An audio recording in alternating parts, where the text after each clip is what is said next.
لا أقسم بهذا البلد وأنت حل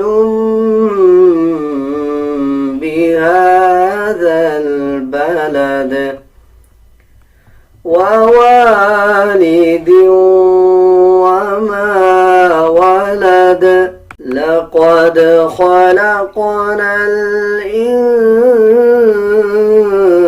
الإنسان في كبد أيحسب أن لن يقدر عليه أحد يقول أهلكت مالا لبدا أيحسب أن لم يره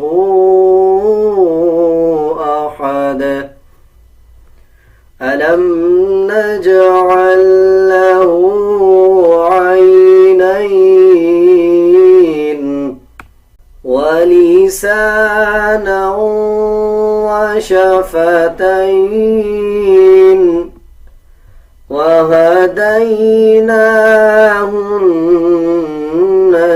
النجدين فلاقتحم العقبة وما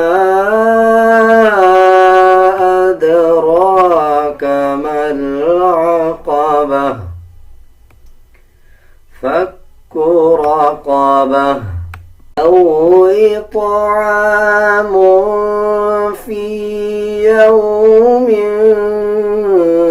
ذي مسغبة يتيما ذا مقربة أو مسكينا ذا متربة ثم كان من الذين آمنوا وتواصوا بالصبر وتواصوا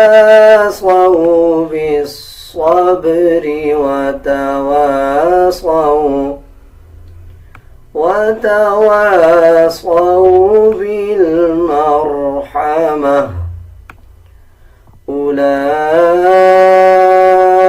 أولئك أصحاب الميمنة والذين كفروا بآياتنا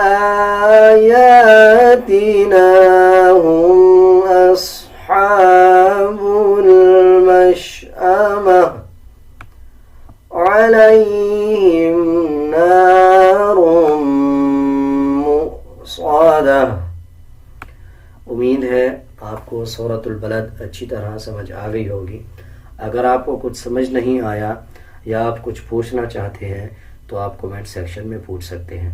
अगर आपको मेरा ये तरीक़ा समझाने का अच्छा लगा या अच्छा नहीं लगा, आप अपनी कोई राय देना चाहते हैं तो आप कमेंट सेक्शन में ज़रूर बताएं।